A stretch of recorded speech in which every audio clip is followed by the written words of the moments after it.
Hello and welcome back to the Talking X's and O's podcast with Alex and Tyler. We have a lot of great content that we're going to share with you guys today. First, we're going to start off with the close games. Obviously, week 14 was a very interesting week, but Packers-Lions, a division game, that one ended with a Lions win 34-31. The Saints faced off against the Giants. Another close game, 14-11, and the Saints were able to win that one. And then when it came to the Jaguars-Titans game, 10-6 was the final score, and the Jags were able to take the dub on that game. And then the Bills-Rams, it was really close. This was a really interesting game. The Rams ended up winning 44-42. And then the Chargers-Chiefs, another division game, 19-17 was the final score, and the Chiefs were able to win that one. Now, Tyler, obviously week 14 was a very interesting week, and, there was a few games that were really close, but which game really stuck out to you? I would say the game that really stuck out to me would have been the Bills and Rams game. And you can look at the other games like the Packers Lions that had, a lot of great play calling from both sides. You can look at, the Chargers and Chiefs where, the Chargers barely pull off a win against a Chiefs team and set their 15th straight one possession game win. But when you look at the Bills and Rams game, I mean, it literally was an offensive fight from start to finish. And there was this whole thing talking about, Josh Allen with MVP, how they're going to play going into the playoffs. Josh Allen set an NFL record going for 6 touchdowns without throwing a turnover, 3 passing touchdowns, 3 rushing touchdowns. And it was the first time in NFL history, I think, in the 200 or something games where a team has scored 3 touchdowns or 6 touchdowns, should I say, and they've lost. And I think that just shows you how great of a player Josh Allen is. And, the Bills defense has some things they need to work on.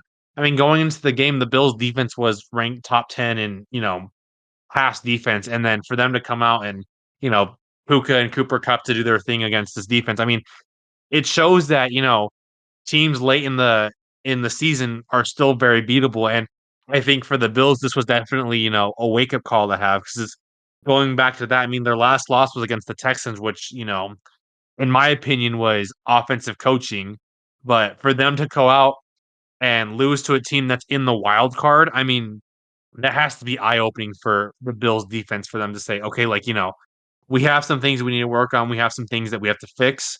But I mean, for Josh Allen, this is like his MVP year. And it's crazy to think that Josh Allen might not even win the MVP because of how great Saquon Barkley is. And, both those games, they really have shown their potential. They've shown their talent as to why they deserve their MVPs for whatever side they go to, whether it be Saquon Barkley or Josh Allen. But it really is it's interesting to watch how Josh Allen single-handedly carried this Bills team into a close game the entire game against the Rams. I mean, they were down, I think, 21 points at some point in the game, came back, still down, and to lose by 2 points against a very offensively powered Rams team with Puka, with Cup, with Williams, and then on defense, you have Verse, you have Young, you have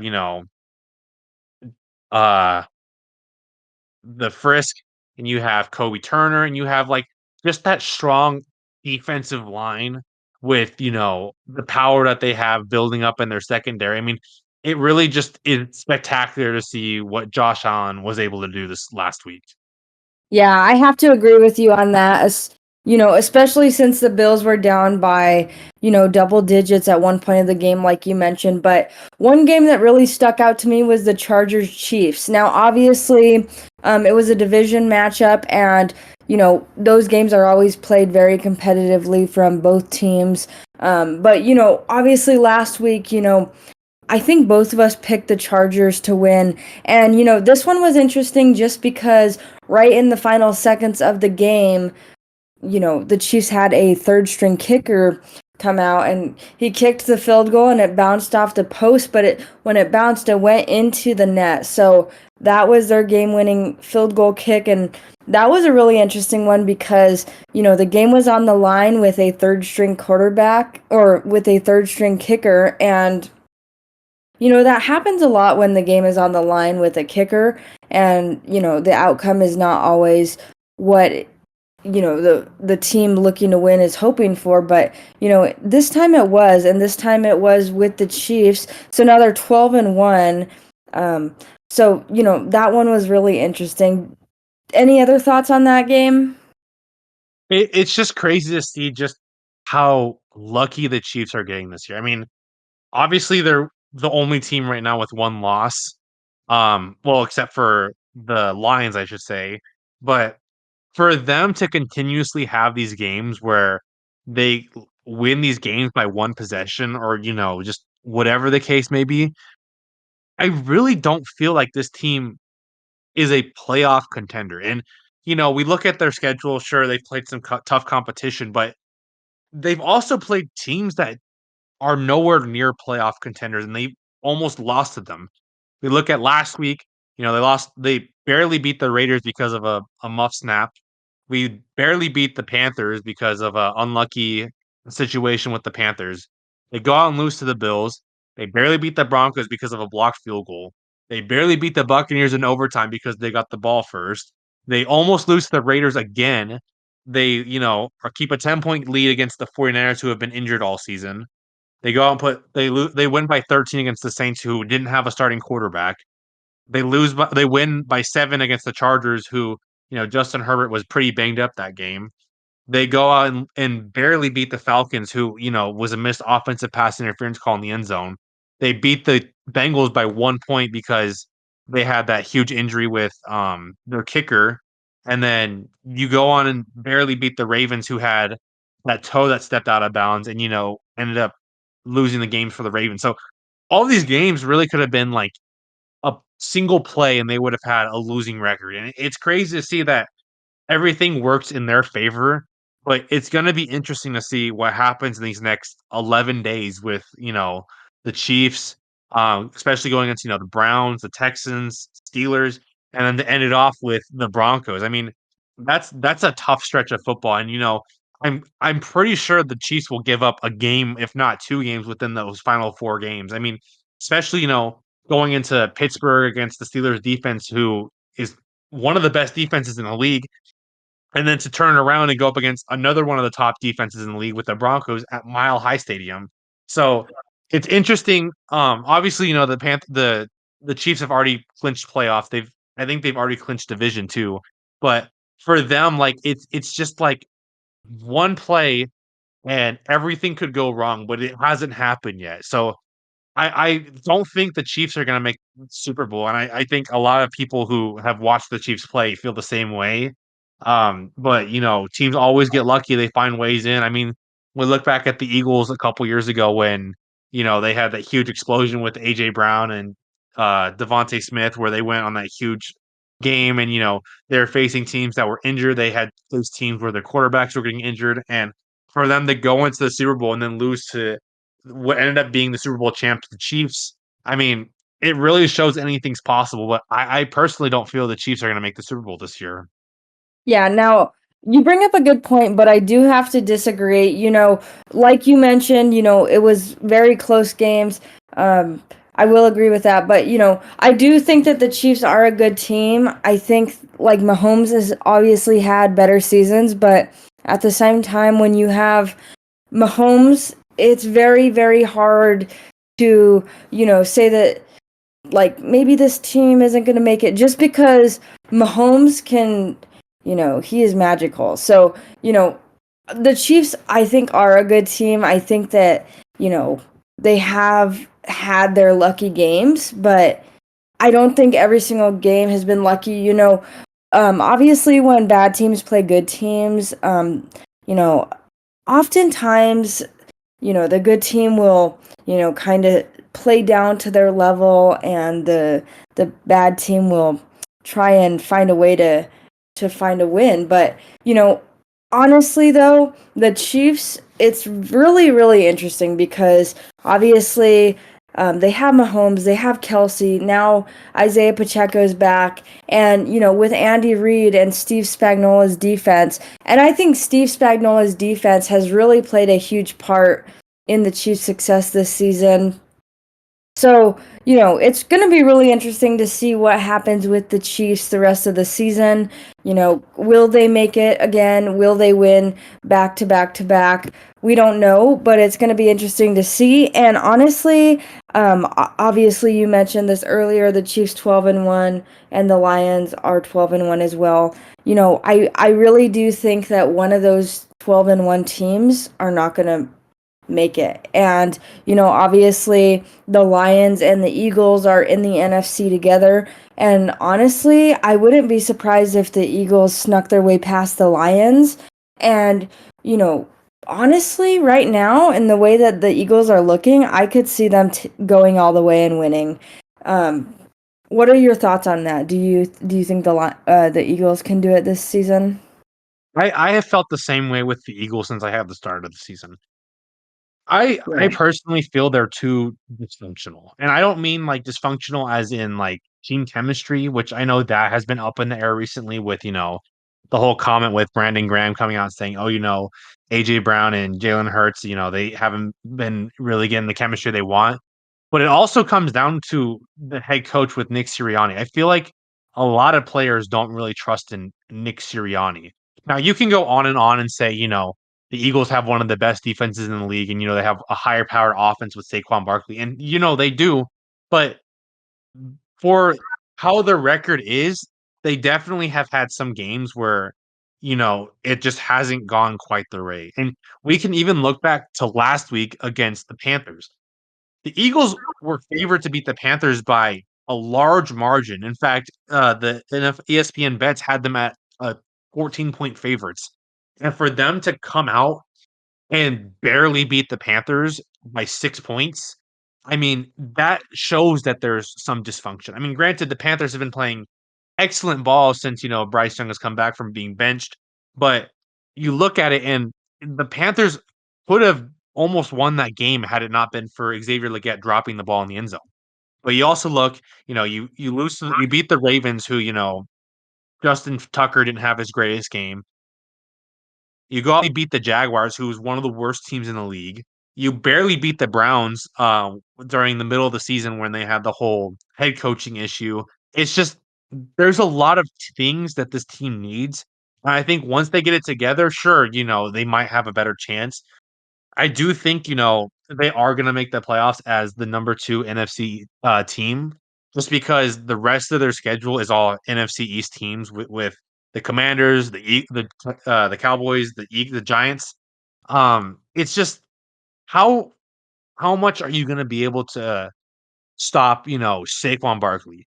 Saquon Barkley has been, the living ignitement of that offense with, how much he's been running the ball, how much he's been involved with the game plan. I mean, you take Saquon out of the lineup offensively and you put Kenneth Gainwell in, it's a completely different offense. Nothing runs correctly. And, I think the Giants or the Eagles have kind of relied on Saquon Barkley kind of like the Giants did when they had him.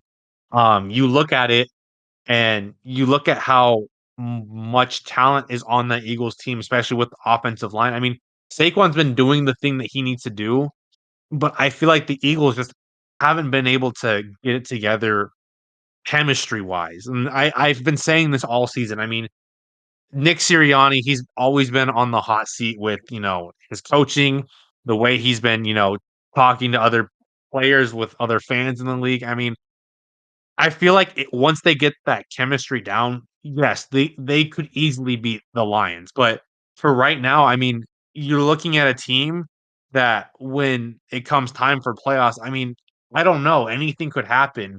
If Saquon goes down, I mean, that pretty much damages any chance you have at going to the Super Bowl, and we've seen Saquon Barkley get injured almost every year he's played with the Giants. I mean, granted, Saquon's not getting as overused, but still, those little things could end up affecting how the Eagles play later on down the road. Yeah, yeah, I do have to agree with you on that. But we're gonna move on to week 15. Um, Thursday night football. The Los Angeles Rams going to be facing off against the San Francisco 49ers. Obviously this is an NFC West matchup, and it's going to be an interesting one. Obviously Matthew Stafford has, done some great things with the Rams, leading them to the Super Bowl a few seasons ago, and it's still a young team. And it's still a lot of the same people that were on the Super Bowl team. And they're facing off against the 49ers with Brock Purdy and Deebo Samuel and George Kittle, who also went to the Super Bowl together. And that was last season. So it's going to be an interesting one tonight.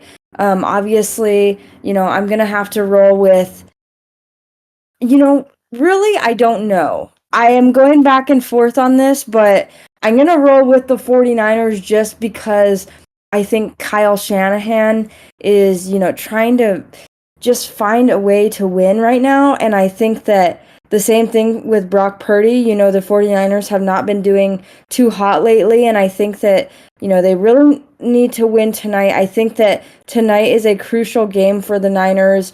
And for that reason, I'm going to go with the 49ers. I think that, obviously they are without Christian McCaffrey and Jordan Mason, and Guerrero came in to, the running back position, and he ended up getting injured last week, but he's going to play tonight. And, I think that it's going to be interesting because, a lot of times the 49ers try and run the ball. I don't know about that tonight, especially after he's coming off of an injury. And, we don't know what would be next for the Niners if he were to go out.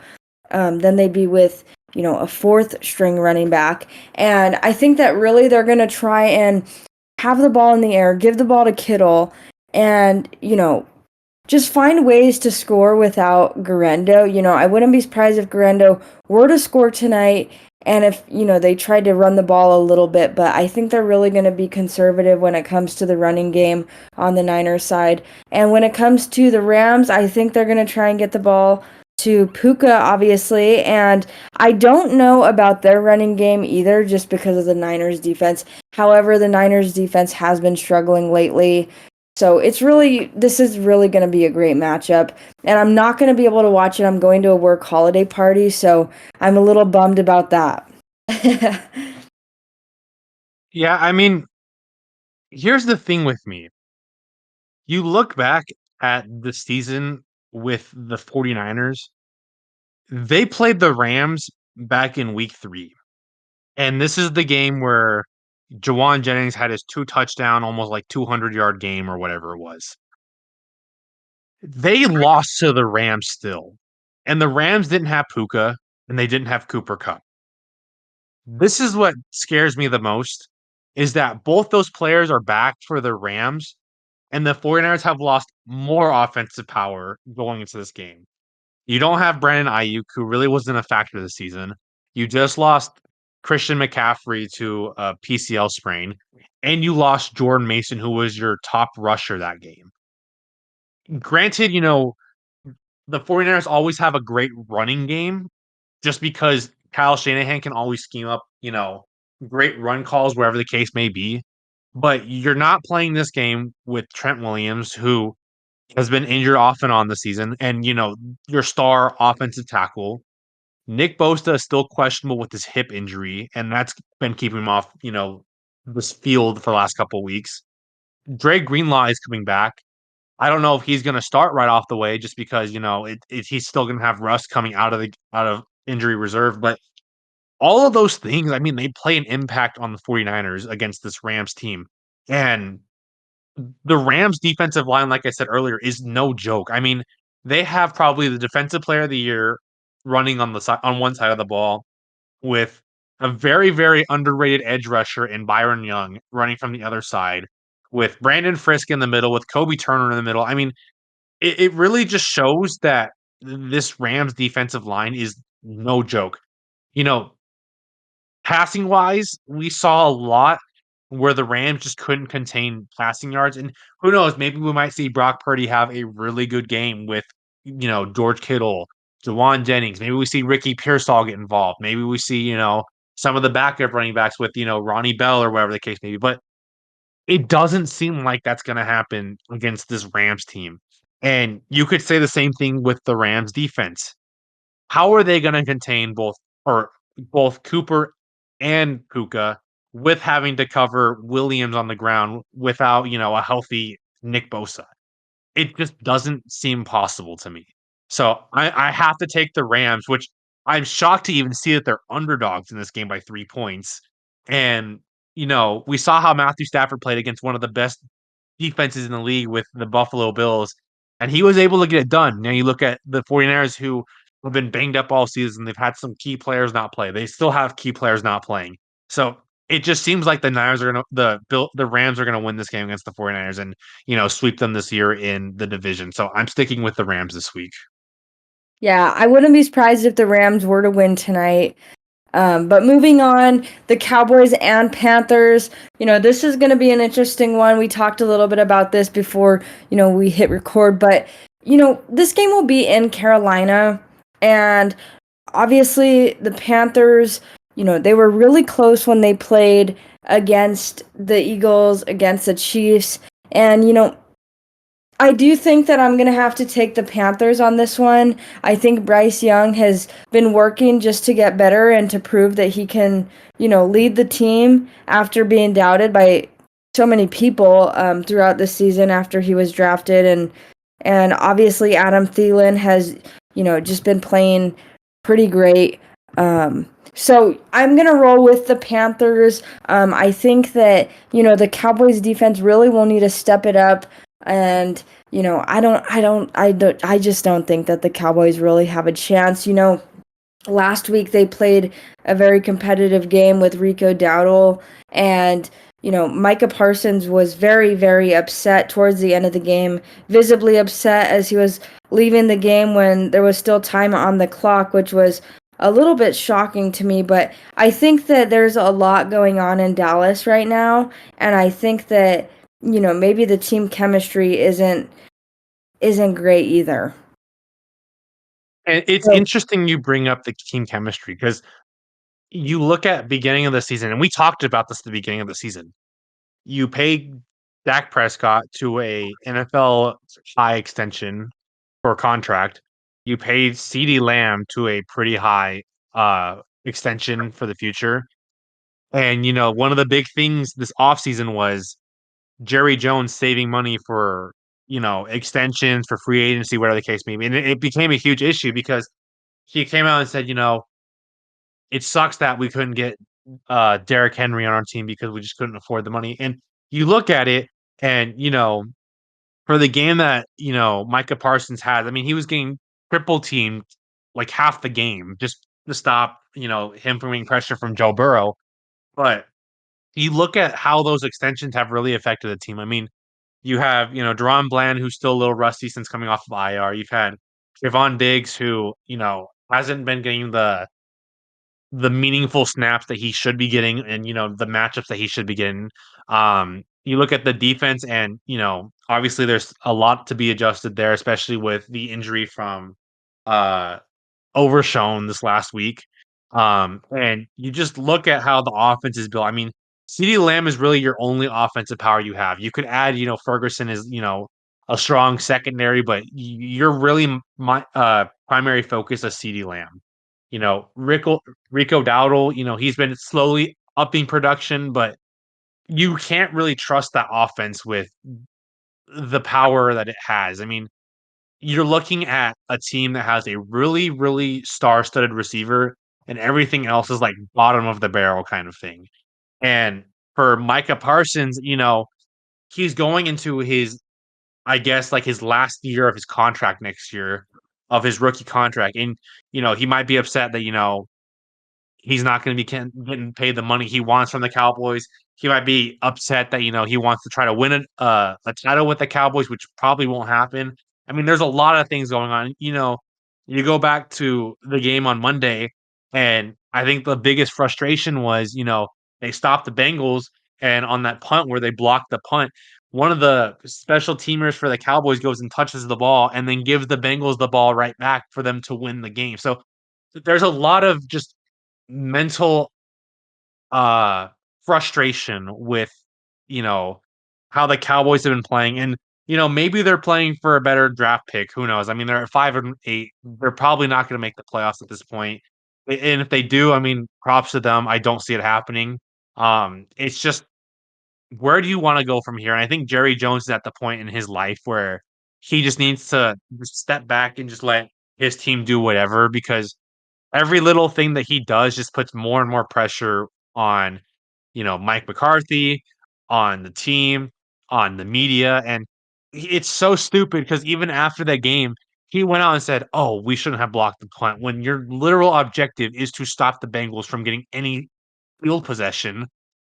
And for that whole thing to come out, I mean, it's just been awful. And I feel like there's been so much frustration between ownership and, front office and players that it just keeps boiling down, and to the point where it's starting to affect these players on you know, a more national level. Yeah. So I'm guessing you're gonna go with the Panthers on Yeah, this I one? am I am going with the Panthers. I especially with how Bryce Young has been playing recently, for him to go toe to toe with a really great Eagles defense, I mean, it shows that he is slowly starting to build up his confidence. He still has a lot of potential he hasn't, shown yet. And like I said, I mean, they were literally a catch away from winning the game had Xavier Legette not dropped the ball. So I'm rolling with the Panthers, who, we talked about this before the game, are not the underdogs for the first time in 2 straight years. So, that's a lot of things to be looking forward to if you're a Panthers fan. Obviously great things to come, especially with, a high draft pick in this year's, NFL draft. Maybe you go grab yourself another great receiver, especially with, Chuba Hubbard being on extension now. I mean, there's a lot of things to look forward to. Players coming back from injuries next year, so I think the Panthers are gonna be a great team going into next year, but I do have the Panthers winning this game against the Cowboys. Yeah, and then moving on, the Kansas City Chiefs going to be taking on the Cleveland Browns. This one will be interesting. The Browns defense has been playing a little bit better lately, and then obviously they have Jameis Winston, who came in and has been taking over, and been doing, he's been doing decent. But the Browns still 3-10, and the Chiefs obviously 12-1. Like I said earlier, it's hard to go against Mahomes. Even though this game will be played in Cleveland, I have to take the Chiefs and Steve Spagnuolo's defense. Yeah, and this is one of those games where both these teams are practically playing for nothing at this point. I mean, the Browns are essentially out of the playoffs. The Chiefs have already secured a playoff spot. I think the Chiefs, they're trying to secure a first round bye, and if they do win this game, it gets them one step closer. But there's really nothing to be looking forward to this game. I mean, Jameis Winston right now is competing for a starting job in the NFL, and I think he rightfully deserves so after, beating two of the top NFL teams with the Ravens and the Steelers. I mean, if he beats the Chiefs this week, I think that only adds on more to his resume, especially with the team that he's been dealt with. Defensively, I mean, they might be able to stop Mahomes a couple bit just because, you have Myles Garrett, you still have a great, corner with Denzel Ward and Greg Newsome. But offensively, I mean, the Browns just are playing against a really strong defense, like you said, with Steve Spagnuolo's, scheming and whatever else the case may be. But I do have the Chiefs winning this game against the Browns. Yeah, and then the next game, the Miami Dolphins going to be taking on the Houston Texans, and this one will be interesting because, obviously the Dolphins, they have a good roster, but their record isn't so good. It's 6-7, the Texans 8-5, and this is going to be an interesting game because Tua Tagovailoa has just been leading his Dolphins. However, at the beginning of the season, he was injured. He was out for a little while, and that's pretty much when and how the Dolphins' record fell to what it is now. And so now Tua Tagovailoa is just really trying to, get his team back on track and, get them into the playoffs. And, obviously they won't be where they would hope to be in the playoffs if they are to get in. But right now they're just really looking to find a way into the playoffs. And the same thing for the Texans. They started off the season really good, and then all of a sudden they kind of started declining. And, my projection for the Super Bowl at the beginning of the season was Lions and Texans. And, you know, I don't know about that anymore. I really don't think that the Texans have what it takes, especially without Stephon Diggs. And, you know, obviously now they have Joe Mixon back, and Nico Collins is obviously, he's back, and so is Tank Dell. But, it's just really concerning to see the condition of the Texans right now. I really don't know what to say about them. I just think that they're really unpredictable. I think the Dolphins with Devon Achane and Tyreek Hill and Jalen Waddle, I think really, I don't know. Honestly, I think if you look at it as an overall team, I think the Dolphins have better players, maybe not the better quarterback, but, I am going to take the Dolphins. This game has a lot in line for either team. Look at this game. The Texans, if they win this game, potentially, secure a division win over the Colts, who are 2 games behind them. This game, if the Texans win, they'll be sitting at 9-5. Their next 3 games are against the Chiefs, the Ravens, and the Titans. And we've seen how the Chiefs have played. That could go either way. The Ravens game, I think the Ravens have that in hand against the Texans. The Titans game, it's a divisional game. We've seen how the Texans play against divisional opponents. That could go either way. For the Texans, they really need this win to secure a division title or even a chance at the playoffs. And same thing for the Dolphins. They don't have a chance for the division title. The Bills have already secured that. They win this week. Their next 3 opponents are the 49ers, the Browns, and the Jets. 49ers are pretty banged up, and he probably will beat them there. They play the Browns. Their defense has been playing a lot better recently, and their offense has been clicking more recently with Jameis Winston. That could be a toss-up game. The Jets, we saw, last week, the Dolphins fall pretty early, and for the Jets to just fall apart going into overtime for the Jets to lose the game against the Dolphins. So there's a lot in line for both these teams. Texans, you're playing for a chance at the division title, like I said, against the Colts, who, let's be honest, have an easy schedule going into the last 4 games of the season. They play the Broncos, which is, is a tough matchup. They'll probably lose that game. But your next 3 opponents after that are the Colts or the Titans, the Giants, and the Jaguars. Those are 3 teams that are top 10 worst teams in the NFL. And if you're the Texans, you're looking at this game like, we really need to win this game to give ourselves the motivation that we need to go in the playoffs. If you lose this game, you have a lot more challenges up ahead than, just playoffs. Dolphins, for them to start off as bad as they did going into the season with Tua going on IR with the concussion, and for them to still be a playoff wildcard contender is absolutely fantastic to see.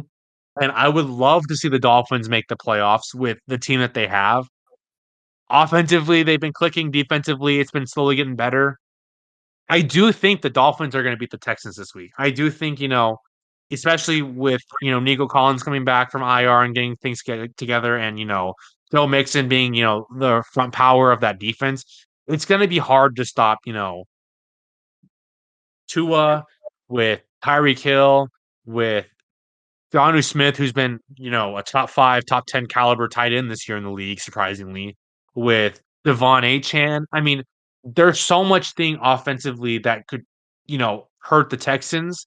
And then defensively, you have a strong defensive line, you have strong corners, you have really good safety, you have good linebackers. I mean, those all could play a factor with how Joe Mixon runs the ball, with how Nico Collins is covered in the game. So I really have to go with the Dolphins, especially, with Mike McDaniels looking at this play or this team and being like, yeah, we've got this. We're gonna go to the playoffs. And we've seen it over and over again and now Tua has been playing like one of the best quarterbacks since coming off the IR. I mean, he's thrown I think 13 touchdowns and 1 interception since being on IR. And, we look at how the team is just progressing week after week. I can't see how the Dolphins lose this game against the Texans. Yeah. But moving on, the New York Jets taking on the Jacksonville Jaguars. Obviously both teams not good at all. And both of their records are the same, 3-10. So, this is interesting because and we say this every week, obviously coming into this season, a lot of people thought that the New York Jets would be really good with Aaron Rodgers, with Breece Hall, with Garrett Wilson, with Devontae Adams now, but the team just really fell apart. Aaron Rodgers is not what people expected him to be, and just really they aren't a good team. And when you look at the Jags, Trevor Lawrence was in there, and then now he's hurt, but I really do think that the Jets are going to be able to walk away with the win on this one, just because the Jags are not good at all. And, you know, really, the Jets just have better players. So, I think like throughout the season, obviously that hasn't mattered just because the Jets are not that great of a team. And honestly, I think really they're they need better coaching, they need better coordinators, and I think they could get back on track with the players that they have. I think honestly, maybe there's something else going on that people don't know about, like the lack of, team chemistry, or maybe they don't get along, or something really has to be going on to have that many great players on one team, and then the team is just not that great. But I do think that the Jets are going to be able to get the win this weekend. I said this last week with the Jaguars that they should have intentionally thrown the game away, and they go out and win against the Titans. They drop their pick from the number 1 spot in the NFL draft next year to the number 5 spot in the NFL draft. Now, granted, I mean, you could look at it either way.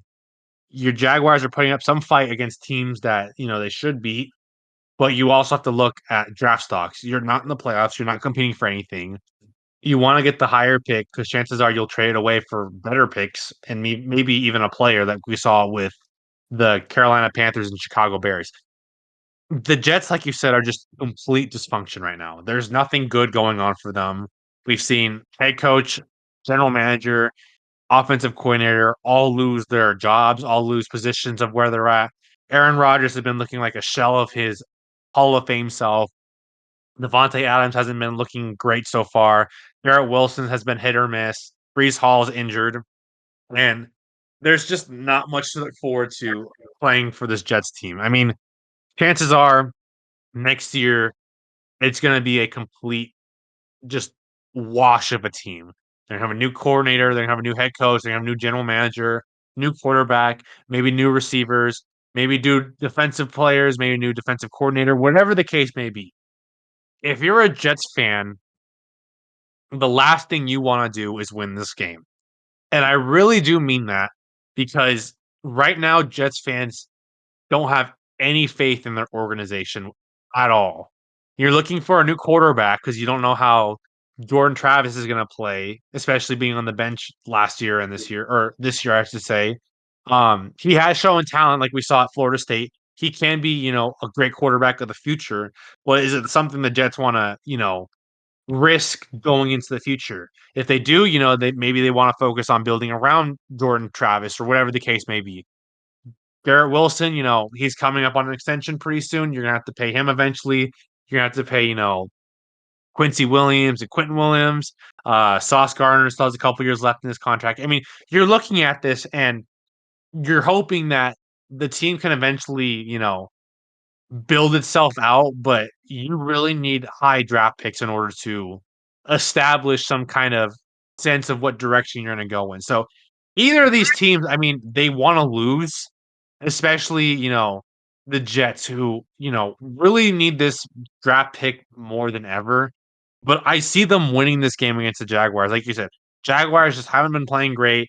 Trevor Lawrence has been out with a concussion. He might be out this week with a concussion. We don't know yet. But I do see Aaron Rodgers picking up production in a game that they should lose, so I have the Jets winning this game.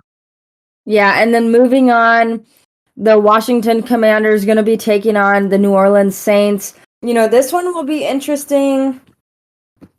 I think that the Commanders are going to be able to walk away with the win with Jaden Daniels. Honestly, I think the Commanders are a team that people should really be afraid of. Maybe their record's 8-5, but they have a reliable quarterback. They have a great team chemistry. They have a decent coach. Their defense is all right. But I do think that, the way that the Commanders just bounced back from decades of terrible season after terrible season really speaks a lot about this team. I do think the Commanders are going to beat the Saints, and I do think the Commanders are going to navigate their way through the playoffs very smoothly. I'm not sure if they have what it takes to get to the Super Bowl. I don't think they will win the Super Bowl. I think that's going a little bit too far, but I do think that they will be able to get past a few games in the playoffs with the team that they have. Yeah, and we look at this Commanders team. I mean, I said there's a chance, the Commanders might fall off with, how Cliff Kingsbury is their offensive coordinator. We don't know how that will turn out. We don't know like if they're still going to be a good team after the halfway mark, which they kind of did fall apart slightly, but they still have been proving that they're still a good team. And with all the injuries they face, with all, the setbacks they've had, they've really pushed themselves through the challenges and they're still competing with, top teams. This game against the Saints, I mean, they should beat them. Derek Carr's not playing. He had a fracture in his non-throwing hand, so he's going to be out. There's no question on whether, it's going to be Spencer Rattler or the backup quarterback for him with Jake Hayner. I mean, there's really just a lot of things going on. Then you add on, Taysom Hill's injury a couple weeks ago, and you add on, just how the defense is playing. I mean, this week we're going to see Marshawn Lattimore play for the first time for the Commanders since being traded at the trade deadline against his former team.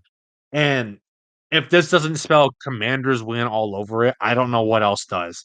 I think the Commanders are going to come in here into New Orleans and show who they are. They're going to show that they can be a playoff team, that they are going to be a playoff team. They're going to go in there, make defensive stands, make offensive plays left and right. I don't see how the Commanders can lose this game against the Saints. So I have the Commanders big time against the Saints. Yeah.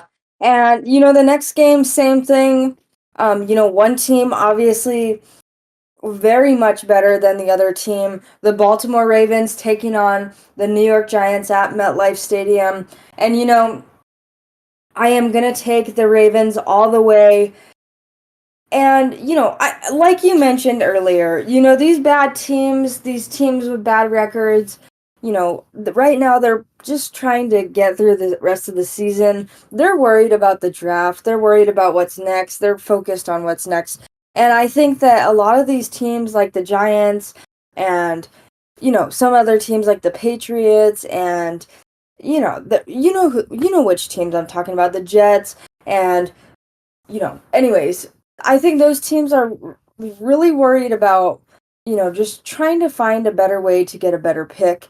And, obviously this isn't allowed, but I think that a lot of teams are just really trying to tank. And I'm not saying that these teams would win if they weren't, because obviously I don't think the Giants would beat the Ravens on a good day for the Giants, but they're not really focused on that right now. So anyways, I'm taking the Ravens all the way. The Ravens are just a great team, especially with Derrick Henry. Yeah, and same thing like you mentioned. I mean, this is going to be the Ravens game start to finish. Lamar Jackson, who, is up there for MVP. Derrick Henry, who's up there for, offensive player of the year, had it not been for Saquon Barkley. They're starting to build their defense pretty strong about whatever the case may be. Giants, on the other hand, you're going from quarterback to quarterback. Drew Lock is playing, as a starting quarterback this week with Tommy DeVito kind of falling back with injuries. Tyrone Tracy's been making a great stride at the running back spot. Malik Neighbors has been getting reps at the number one spot against, top corners. But this game just shows, I mean, the Ravens are going to take full control of. I mean, I personally can't see how the Giants even come close to beating the Ravens this week. The Ravens have been showing that they're a top NFL team since the beginning of the season. Granted, they've lost some, bad games here and there, but it's just going to be one of those games where you look at it and you're like, wow, like that's the final score. Like it should have been worse. But I do think, the Giants are in a spot where they can't really do much but just tank for a better draft spot just to hopefully improve something on the team. I mean, I really would feel bad if Brian DeBull gets fired after the season because he's done a great job as the Giants head coach. It's just unfortunate what's happened with the team with injuries, with, media drama, whatever the case may be. But I would like to see DeBull back next year for the Giants. I think he has some great plans for the Giants, especially after, everything that's happened this season. But I do have the Ravens winning a pretty big margin in this game. Yeah, and then the next game, the Cincinnati Bengals going to be taking on the Tennessee Titans. Obviously, I'm going to take the Bengals with Jamar Chase and Joe Burrow. The Titans really just having a lot of struggles this season, and it starts with their quarterback, Will Levis. He has not been performing well at all. So I'm taking the Bengals on this game.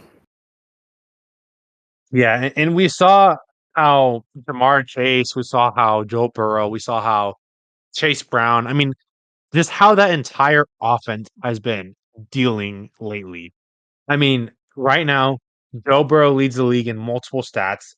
Jamar Chase is a triple crown leader right now, and they're sitting at a 5-8 record. It just shows you how bad the defense is for the Bengals. And you look at the Titans, their defense is significantly worse. Their offense is significantly worse. There's just no way in hell that the Bengals lose to the Titans. They will win this game and go to 6-8. I'd be shocked if the Bengals lost by any reason, or if it was even a 7-point game for that matter. I think the Bengals are one of the best offensive teams in the NFL with one of the worst defenses in the NFL. And we've seen that time and time again. And for Jamar Chase, I mean, we saw at the beginning of the season, he's asking for a huge contract going into next season. I mean, he was borderline sitting out this season because he didn't want to play until he got a new contract. Now he's making a name for himself where the Bengals are going to have to pay him basically historic money at the wide receiver spot. So there's a lot to look forward to for this Bengals team. I do have the Bengals winning against the Titans.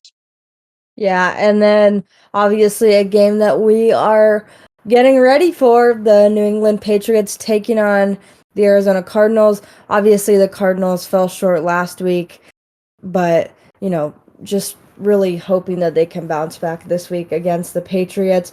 This game will be played in Glendale. The Cardinals they weren't able to get it done last week. Kyler Murray threw 2 interceptions in the first half, and then after that, as soon as they started to get into rhythm, it was too late. So, really just going to be an interesting one, and it's going to be interesting to see how they bounce back. And, obviously they are just trying to win as many games as they can to try and clinch the division. Um, they better start winning soon if they want to do that, because the Seattle Seahawks really just playing fantastic right now. But when it comes to this game, I am going to take the Cardinals. I think that they're a much better team when it comes to both sides of the field, when it comes to offense and defense. So I'm taking the Cardinals on this one. I am also taking the Cardinals on this one. This is a game the Cardinals need to win, especially after falling 0-3 since the bye week. They lose to Seattle twice, they get swept by them. They lose to Minnesota once. That should have been a game that they should have won. And now you're looking, like you said, at a division title that, was 80% chance at the Cardinals taking to now not even having a 10% chance at making the playoffs. The Cardinals need to essentially win out every game that they can to make the playoffs, if that's even possible for them. If they do, I mean, there's still a chance they might not even make the playoffs with, how the Rams are playing, with how the Seahawks are playing, with how, just all these NFC teams are playing. And for them to, beat the Patriots, I think would be the right step in the direction of playing for a playoff spot. But you look at it and you have to just wonder, like, what can the Cardinals do differently that could put them on the track? And I think beating the Patriots is one thing. I mean, Drake Mays has been playing great football since, he got the starting spot. Turnovers is a little bit of a big thing for him. We've seen offensive pressure with the offensive line, kind of collapse pretty quickly. So maybe there's some, great things to look forward to for the Cardinals there. Patriots defense has been looking great. Christian Gonzalez has been one of the better cornerbacks in the league so far. So it's really going to be, I think, a closer game than people expect. But I do have the Cardinals pulling out a win against the Patriots at home, especially with Kyler Murray looking at the last three games and, having a big part of why they lost those games. I mean, he's had 5 turnovers in the last 3 games, and that's not something you want to see from a quarterback of, that type of play, especially after throwing only 3 picks the rest of the season prior to that bye week. So I think the Cardinals, this is a much needed win game for them, especially against a team that is essentially bottom 10 in the league for, the NFL draft for the case may be. Granted, they still have Ramondre Stevenson, they still have, Christian Gonzalez, like I mentioned, they still have a strong defensive line, but the Cardinals really need to get something together to win this game against the Patriots. Yeah, I could be wrong, but I think that the Cardinals need to win every single game the rest of the season in order to make the playoffs. Like I said, I could be wrong, but I think that that is the case. Um, and another thing that we should mention is, obviously we were just talking about the NFC West, and the Los Angeles Rams have really picked things up, and they're looking like a pretty scary team. So that is another concern when it comes to the Cardinals. But anyways, moving on, the Indianapolis Colts going to be taking on the Denver Broncos.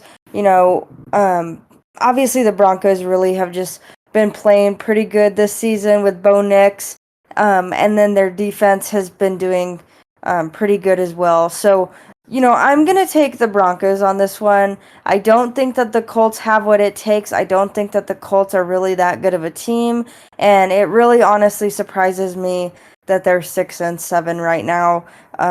With Anthony Richardson and then Joe Flacco, and really just their quarterback situation, and then their defense isn't doing too hot either. So for that reason, I'm taking the Broncos, and also this game is going to be played in Denver. I honestly feel the opposite. I think the Colts, while they didn't start off great to start the season, I think they have been playing significantly better since where they're at right now. Um, the Broncos, like you said, I mean, it's always hard to play in Denver, especially, since it's the mile high city. Denver Bronco having a top 10 defense, especially. I mean, it's gonna be hard for especially Anthony Richardson with that type of defense. It's gonna be hard for him to put numbers up, but I still think it's gonna be a close game. Granted, I don't think the Colts are gonna win, but I definitely do think they'll be a lot closer than people expect them to be. Um, and we look at this and we always assume, like, that the Colts are going to lose this game. We always assume that they're going to lose a couple of games earlier in the season, but they're sitting at a 6-7 record. And I mentioned earlier, the Texans lose the next couple of games. The Colts are in the playoffs. So I think, there's a lot more for the Colts and Broncos to be playing for. Colts essentially could be playing for a division title. I mean, if they win this week, that'll be a huge jump into pushing for a division title, especially against a Broncos team that's fighting for the wild card spot with, Bo Nix at the rookie quarterback, defense that's been playing really well. But I do think the Broncos are going to beat the Colts by a slight margin. I wouldn't put it by much, but I do think the Broncos win by a slight margin. Yeah, and then the next game could possibly be taking place again, perhaps in the Super Bowl. But, this one is going to be the Bills against the Lions. And this one's going to be interesting just because both teams are doing really good. Obviously the Lions 12-1, the Bills 10-3. This game will be played in Detroit.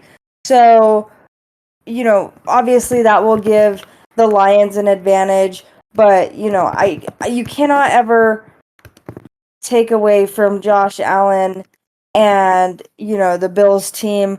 And, it's going to be an interesting game just because of the coaching as well.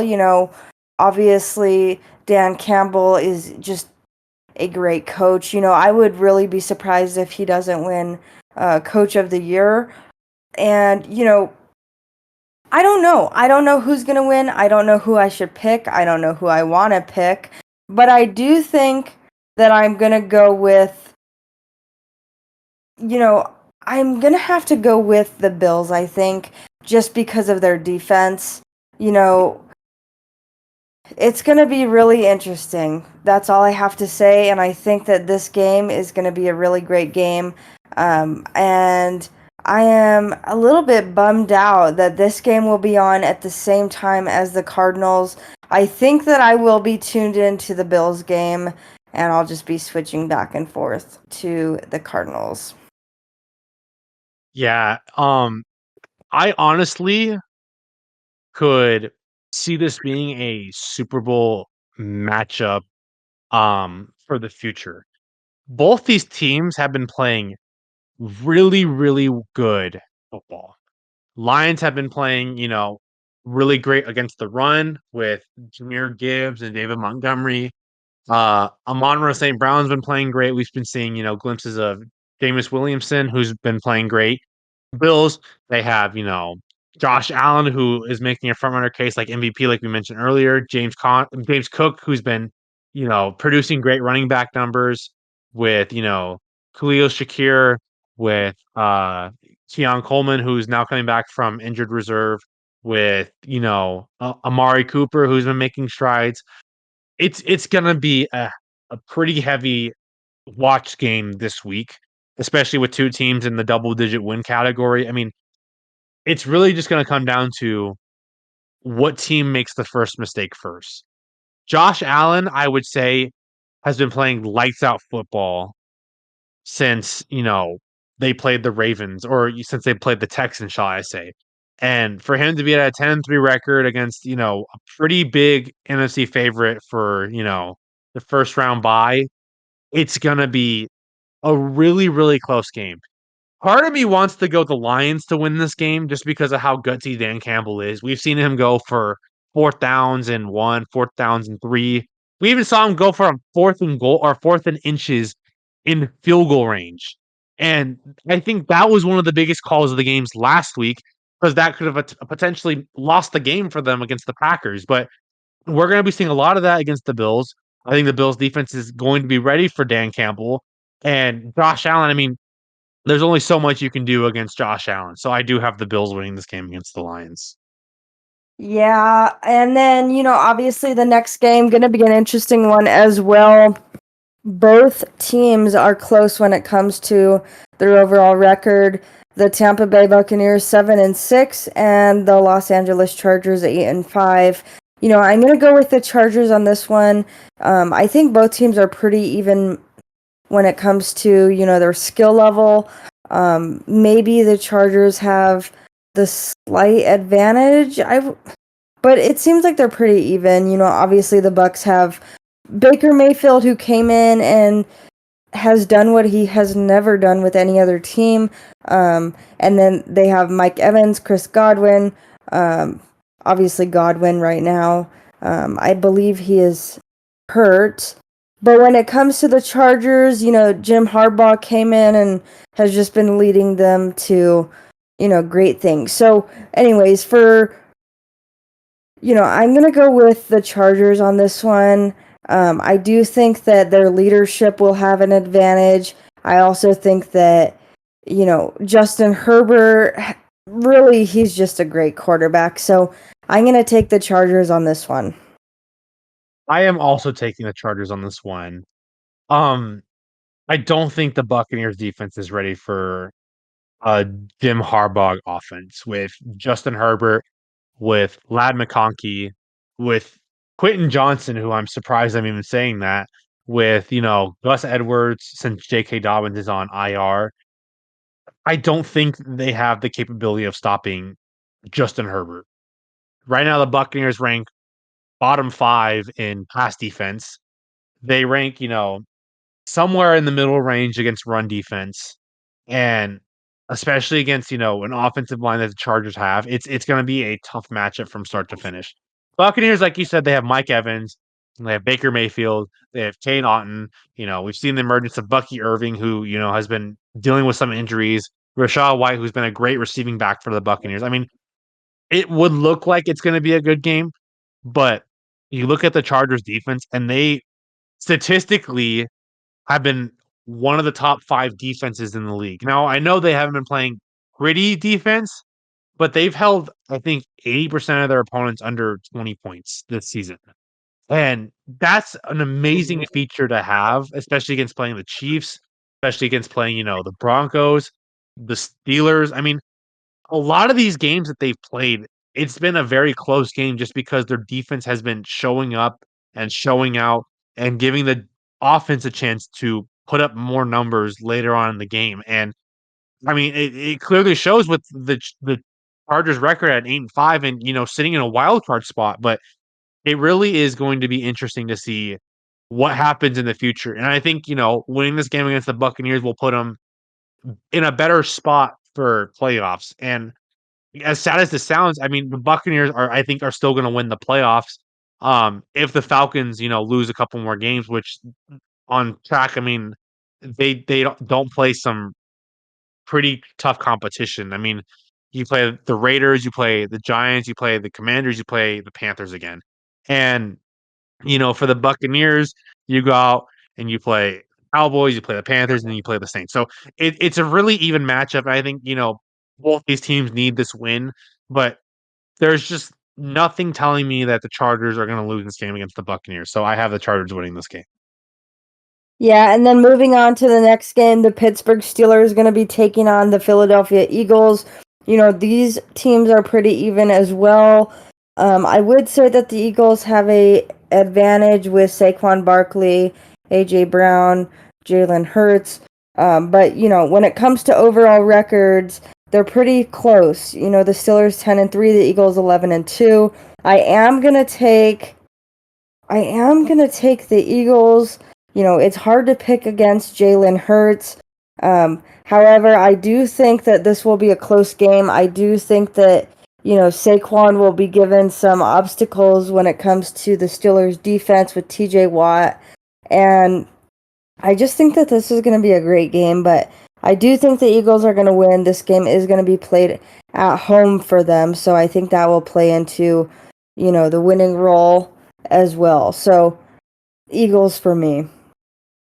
I'm actually gonna take the Steelers this game, and, they've had some pretty great defensive plays, especially with Quinyon Mitchell, the first round corner out of this draft that the Eagles took.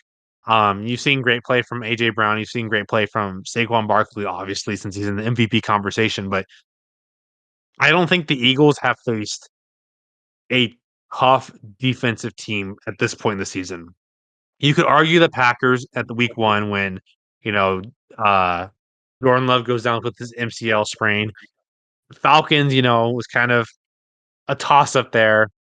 Beside that, I mean, a lot of the teams that they faced have either been injured defense, bottom 10 defense, or just not a great offense.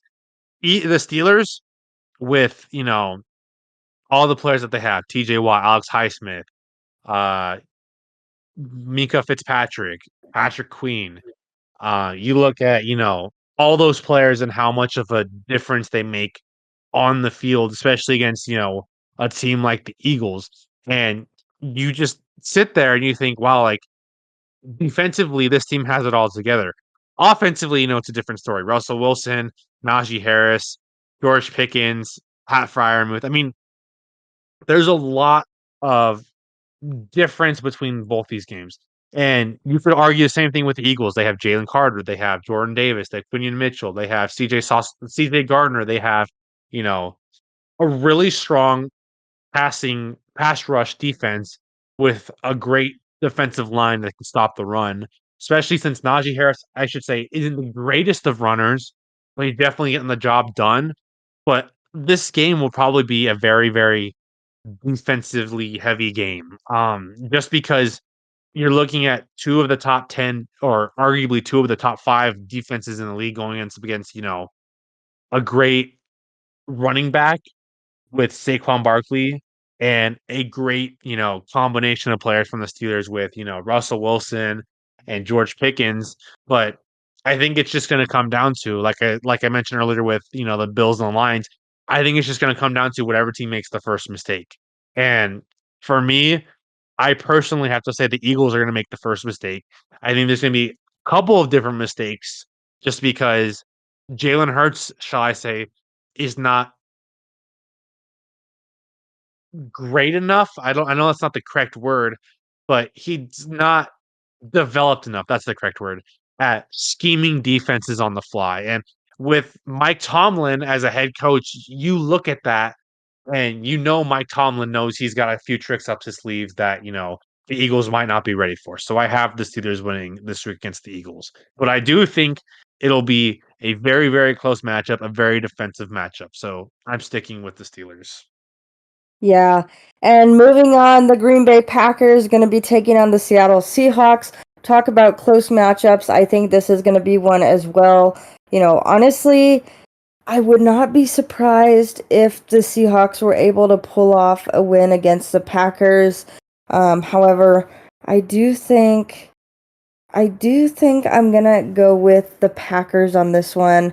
I'm contemplating. I hope they're not gonna make me regret it, but this game will be taking place in Seattle, so giving a little bit of a advantage to the Seahawks, as we both know that is one of the loudest stadiums in the NFL.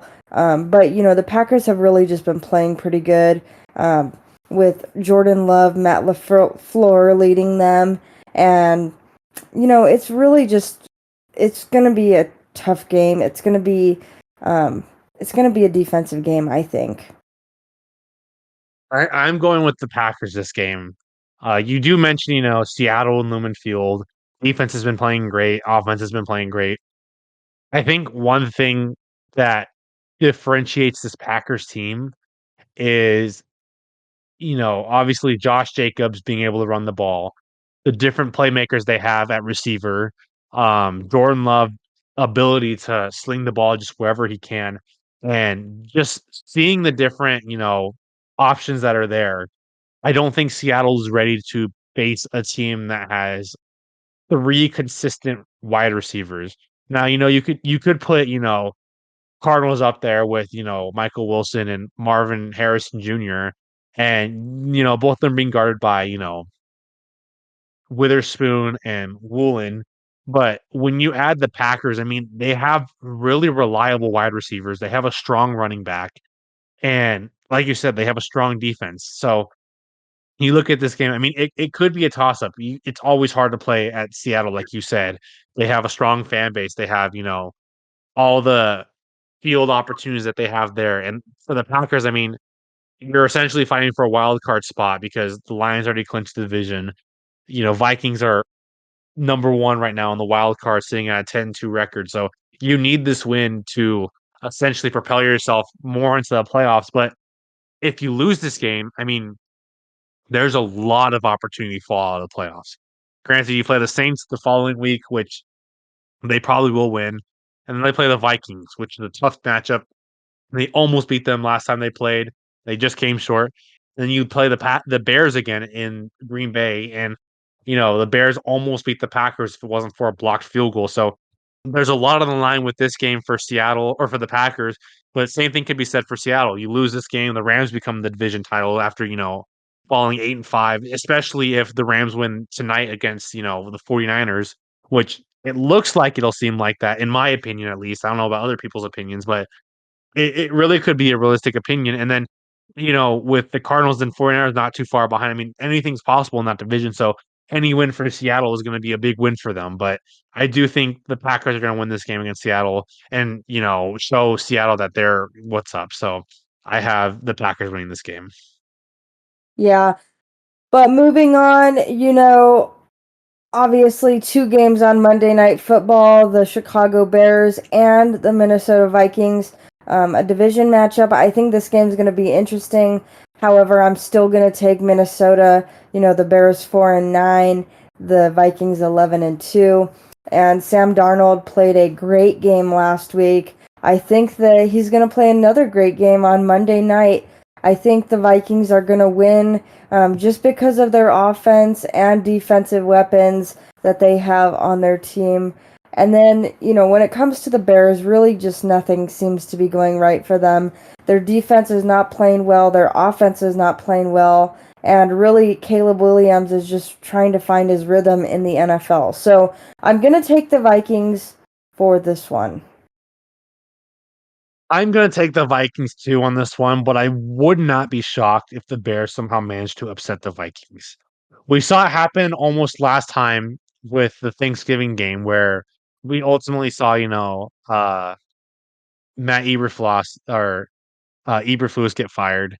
But for them to, keep it close with, pretty big defensive front in the NFL and to lose by 3 points just because of awful time management, I wouldn't be shocked if the Bears somehow managed to find a way to beat this team. And let me correct that. It was the Lions that they beat or that they almost beat. But still, my point stands. I mean, they're playing decent football in times where they shouldn't be, but it's always a hit or miss with this Browns offense. I mean, we saw last week going in the half that they were outnumbered 3 offensive yards to like 320 yards or something like that. So it could go either way. We could see the Vikings absolutely destroy them and shut them out, or we could see a pretty, close game between the Bears and the Vikings. So I am going to stick with the Vikings.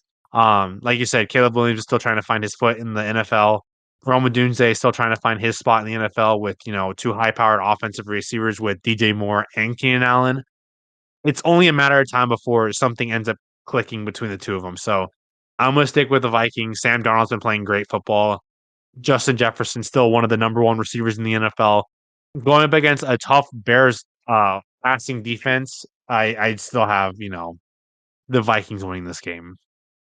Yeah, and when it comes to, the other game on Monday night, the Atlanta Falcons taking on the Las Vegas Raiders, this will be an interesting one. Obviously, Kirk Cousins has not been playing so well, and, the Raiders have not been playing well at all throughout the entire season. Right now, 2-11, and the Falcons 6-7. So this will be an interesting one. It might be a little bit boring, but who knows? Maybe it will be a good game. Anyways, I'm going to take the Atlanta Falcons just because, I think Kirk Cousins has a lot of experience behind him. Maybe he's inconsistent, but he does have the experience. And, they do have a lot of offensive weapons. However, the Raiders do have, they have a great defense. Max Crosby still back there making plays, even though the offense is struggling. But, his presence is always felt. But I'm still going to take the Falcons. I too am taking the Falcons. Um, it would be interesting to see Michael Penix actually make his first start in the NFL with how badly Kirk Cousins has been struggling recently. We've looked at the last 4 games. Kirk Cousins has not thrown a single touchdown in any of his last 4 games and has thrown 8 interceptions. And, the Falcons have fallen from, you know, a pretty graceful division lead to now a game behind in the wild card spot. So there is a lot on the line for the Falcons, especially with how the division is. And like I mentioned earlier, their last 4 games, the Raiders, the Giants, the Commanders, the Panthers. So there's a lot on the line. I think this is a game they must need to win. But are we going to be seeing, Kirk Cousins out there? Are we going to be seeing Michael Penix out there?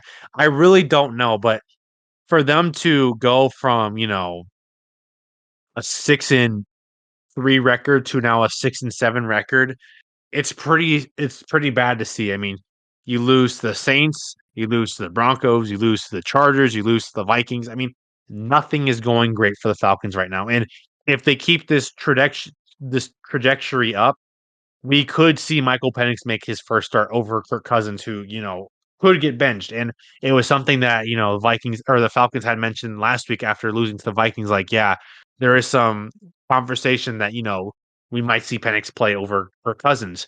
And I think if that does happen, there's going to be, a little more competition with the Raiders against this Falcons team. But I mean, if you're the Raiders right now, you don't have a quarterback, you don't have a strong, game with, running the ball. You don't have great receiving options. I mean, Brock Bowers beside that, I mean, he's been a top 2 tight end in the NFL. But you just look at it and you sit there and wonder, like, do the Raiders intentionally lose this game and stay the number 1 spot, potentially picking up a quarterback from the draft this year, whether it be, Shadur Sanders, Cameron Ward, even, Dylan Gabriel or whatever the case may be. But I mean, there's a lot on the line for this Falcons team, like I mentioned. And if we do see Michael Penix start, how is he going to produce with, a left-handed quarterback going against, a team that, hasn't been playing great, but with all the rookie, chitters and just everything, like how are we going to see him perform with this game against the Raiders? So I do have the Falcons winning, but it's just going to depend on what quarterback plays is going to show how close the game is going to be. So I do have the Falcons winning this game. Yeah, and so that's going to do it for our Week 15 NFL picks. But, a lot of things have been happening lately. And I'm going to tell you guys a little bit about Juan Soto and his historic contract that he just signed when it comes to Major League Baseball. So he just became the top paid athlete when it comes to North American sports.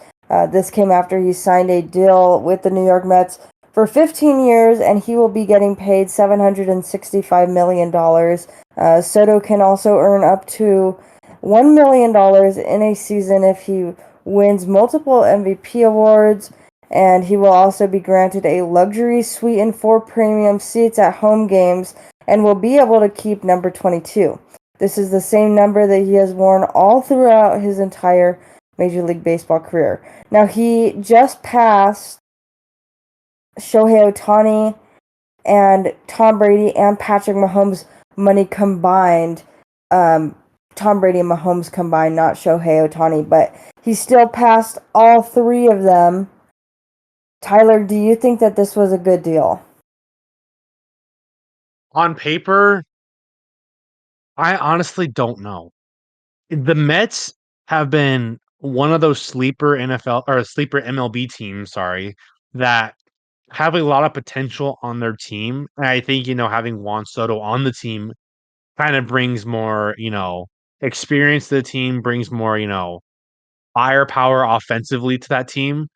But I don't know. I feel like, a lot of teams were kind of pursuing Juan Soto and kind of overpaying him in a sense. And I'm not saying like he doesn't deserve to get overpaid. He definitely, deserves the money. He's definitely been a clutch player, especially last year for the Yankees. But for 15 years, I mean, we know Juan Soto is not going to play for 15 years. And, we don't know how much the contract's going to be, to essentially defer for the next couple of years if he does end up retiring. But it's a good year. It's a good year for Juan Soto just because you're getting the money that you deserve, you're getting the contract that you want. But for the Mets, I mean, I don't know. Like this is very much a kind of like win or go home scenario for them if they want to continue fighting for a World Series spot.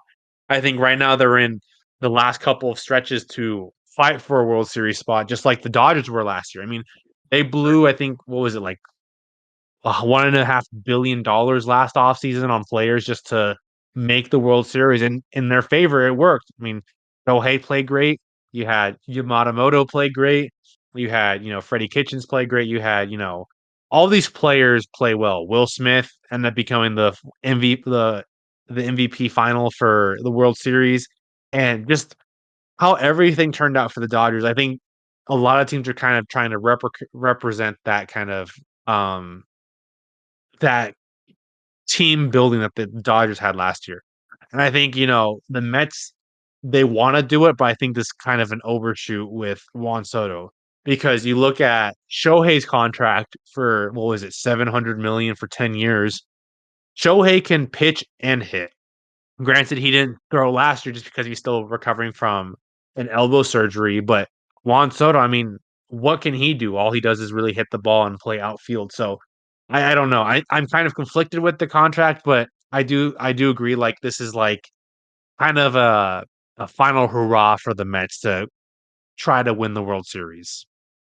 Yeah, and then when it comes to NFL, Bill Belichick, the historic and legendary coach, one of the greatest coaches of all time, if not the greatest coach of all time, an 8-time Super Bowl champion, 6 rings as a coach. He holds the record in Super Bowl appearances, appearances, playoff wins, and division titles. His 333 wins, including playoffs, trail only Don Shula. Now, if he were to stay in the NFL, he most likely would pass Don Shula, but he just decided to sign a deal with the University of North Carolina to become the Tar Heels head coach. The deal is for 5 years, and it's worth $10 million per year, so $50 million in total. And it has been many decades since the Heels have won its last ACC championship, but made it close in 2015 and 2022. However, both times they lost to Clemson. Now, Belichick's dad, Stephen, was an assistant coach at University of North Carolina from 1953 to 1955, and this was before he coached 30 years at Navy. This came to a surprise to many because a lot of people thought Belichick would possibly end up as the coach of the Las Vegas Raiders. Tyler, I know we spoke a little bit about this before, we started the podcast, and you were talking a little bit about, him not going back to the NFL. I'll let you talk a little bit about that, but really just an interesting thing. I really thought that, with Brady taking over in Las Vegas as one of the owners, Belichick could and would most likely go over to Las Vegas, but I don't know. It's just really interesting to see him go coach the Tar Heels, but I don't know. I guess we'll I I, see what happens. I think it's interesting for Belichick to go out into the college world and kind of experiment with his own decision on making a team.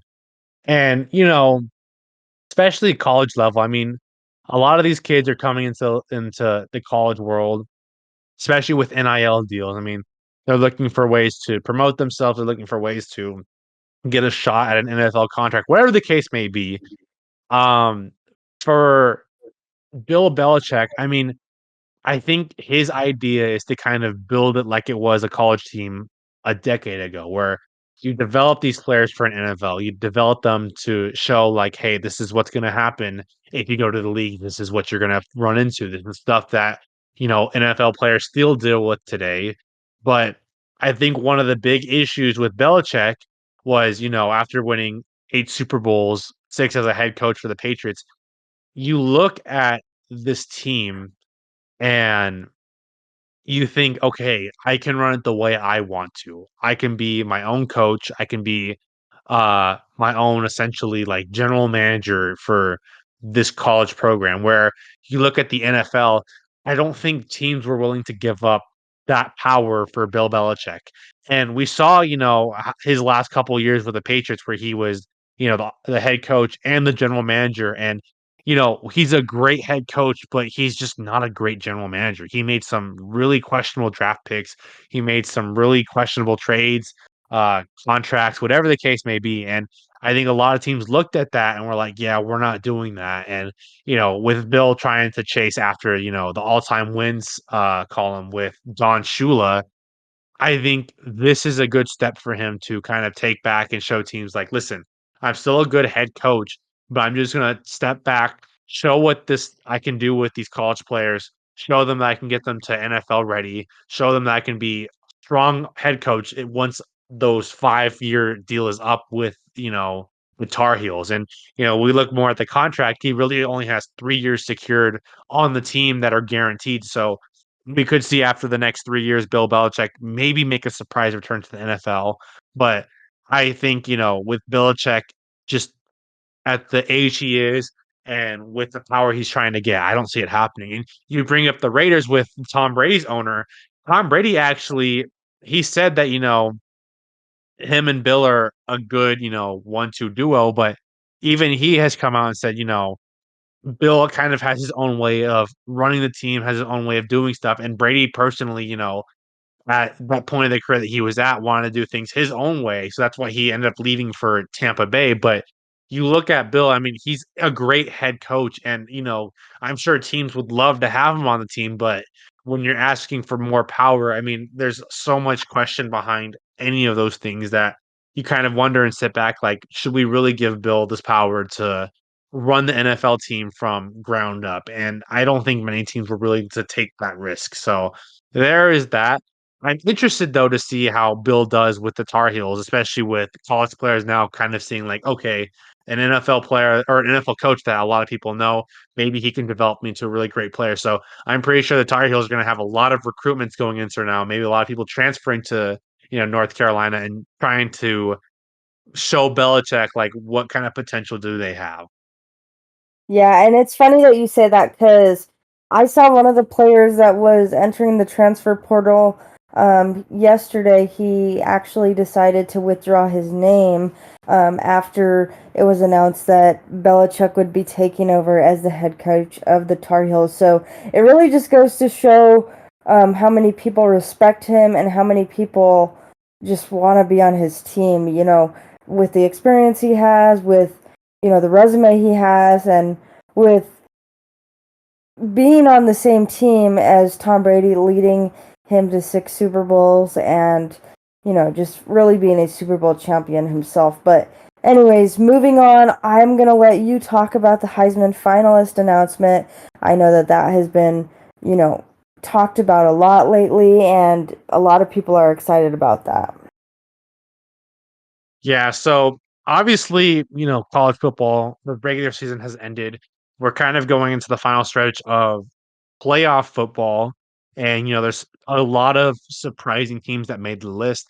And one of the teams that we'll talk about is, their ASU with how they are projected basically the bottom of the barrel in the Big 12. And now they're, on the first round bye at the number 4 seed. But for Heisman finalists that were just announced, the 4 finalists that were announced were Oregon quarterback Dylan Gabriel, Miami quarterback Cameron Ward, Boise State running back Ashton Janty, and Colorado wide receiver and cornerback Travis Hunter.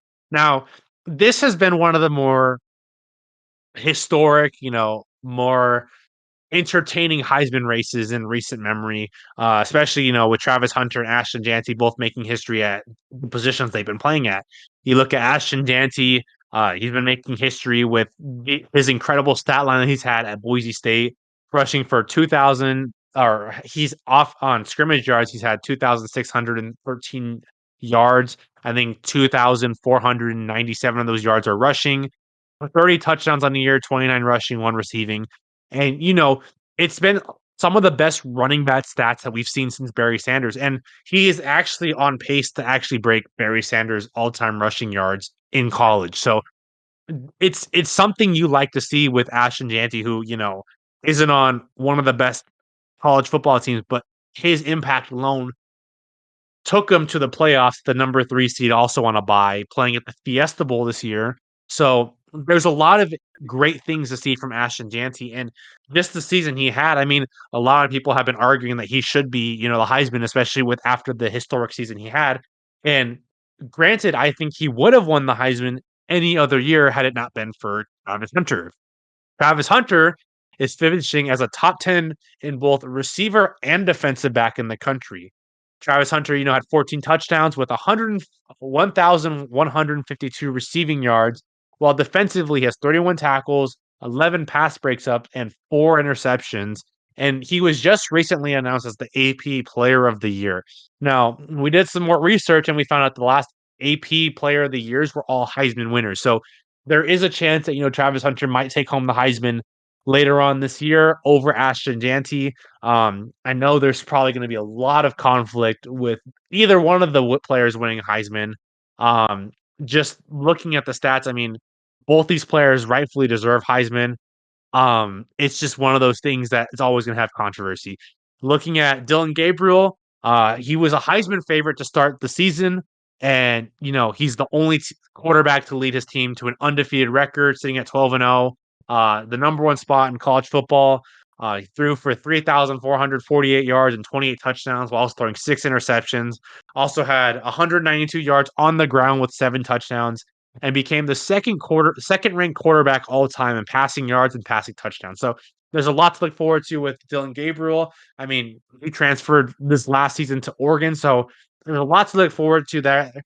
Cameron Ward, another quarterback who initially declared for the NFL draft last season and came back with his last year of eligibility and transferred to the University of Miami due to the NIL deals that are dealing up over there. He also had a really great year for a quarterback, putting up 4,113 yards, 36 passing touchdowns with 7 interceptions, while also rushing for 196 yards and 4 touchdowns, leading his team to a 10-2 record. Ultimately, Travis Hunter with Colorado and Cameron Ward with Miami both fell out of the playoffs with some really devastating losses later in the season. There's a chance, Ashton Janty and Dylan Gabriel might meet up for a, college football championship, maybe college football playoff game. But I mean, all these players really have had a lot of potential to win the Heisman. They've all shown clear cases as to why they should win the Heisman. But personally, I personally think Ashton Janty should, win the Heisman, especially putting up, the stat line he did, just how he was doing. I mean, he was averaging 7.5 yards per carry, and that's something you don't see with teams that are trying to run against Ashton Janty, and that's like the only offense they have. Obviously, another big thing was, he almost broke Barry Sanders' all-time, single season rushing attempts. So that's another thing that just honestly shocks me at how well Ashton Janty's been playing. Obviously, Travis Hunter has been the favorite to win the Heisman recently with playing both sides of the ball and doing a really well job at it. But Alex, I mean, I know we had some conversation beforehand with, Heisman winners. Who would you rather see win the Heisman between, Janty, Hunter, Gabriel, and Ward? I agree with you. I think Ashton Genty should be able to win this one.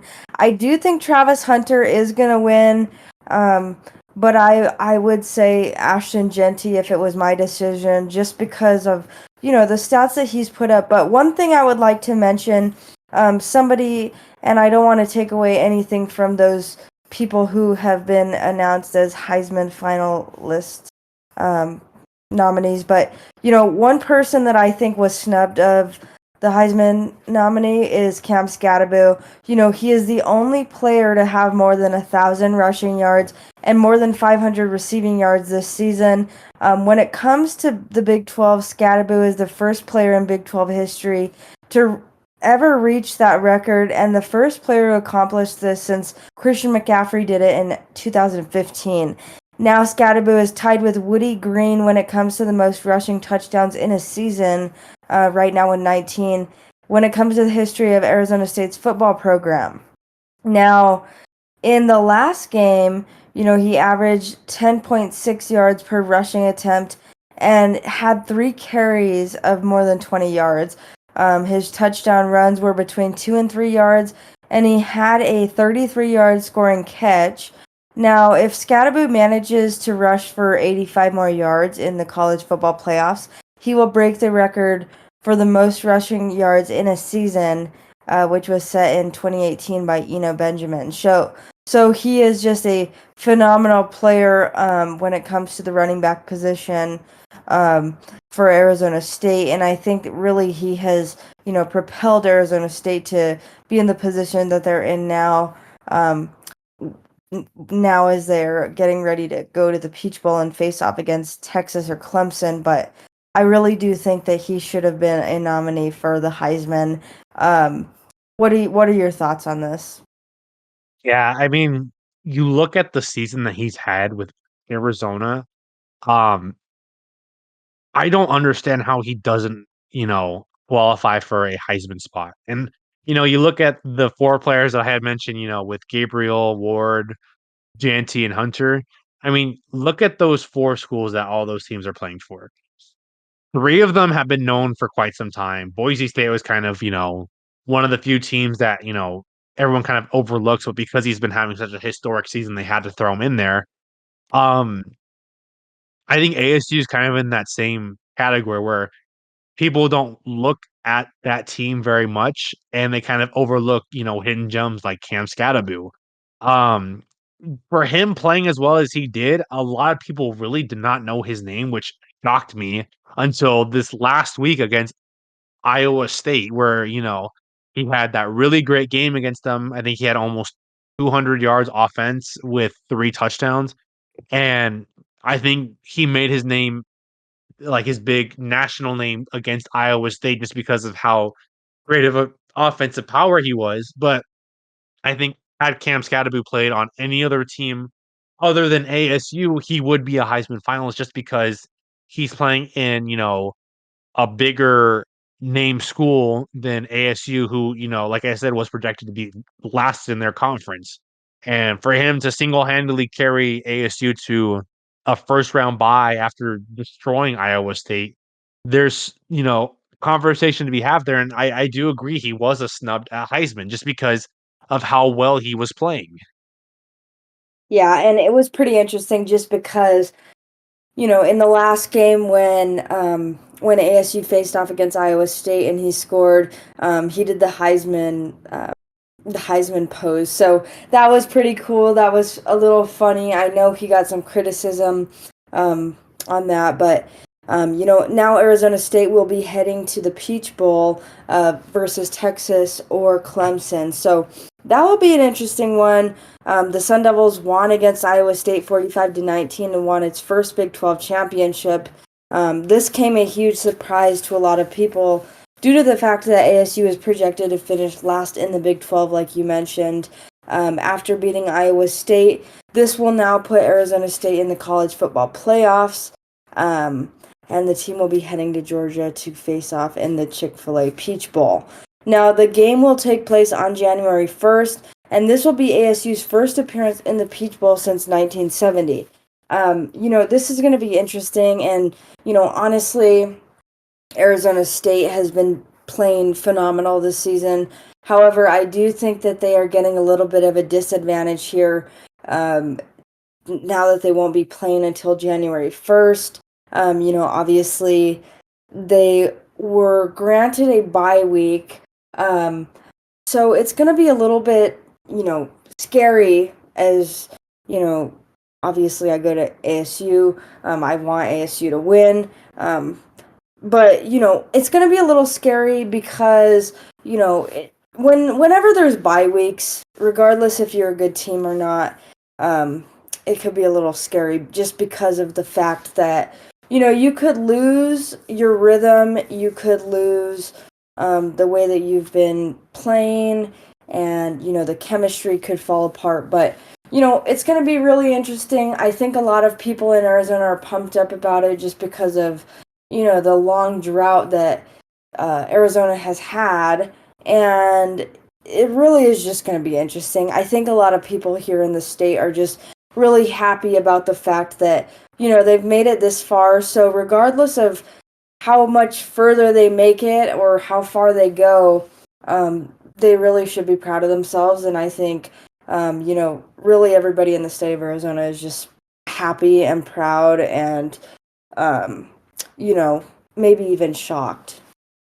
Yeah, and you look at ASU and how they've been playing so far, and I think one of the biggest stories that I keep repeating over and over is how ASU was projected to be last in their conference, especially, a tougher conference with, Colorado, BYU, Kansas State. I mean, they came out here and essentially played undefeated football.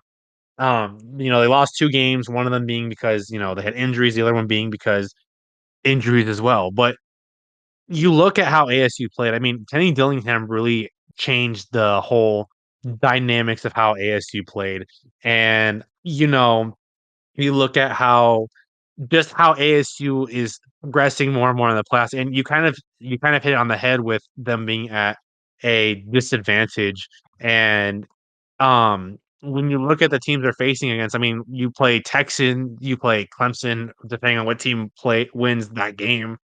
I personally would like to see Texas just because I feel like there's a little more leeway with Texas, especially, with the struggles offensively that Texas has had.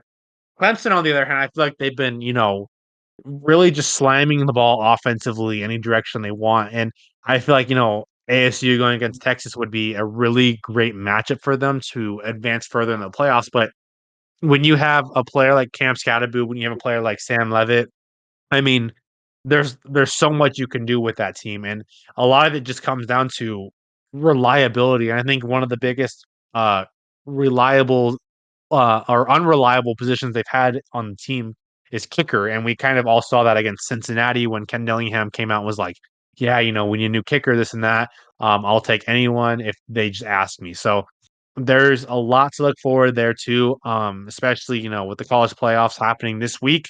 A lot of more exciting things to happen. I think the Heisman's are going to get announced pretty soon, so we'll see who ends up winning there too. But this is going to wrap up this week's podcast with Talking X's and O's with Alex and Tyler. And we will see you guys all next week after the Week 15 NFL games, as well as some of the college playoffs that happen this Saturday. So we'll see you guys all next week.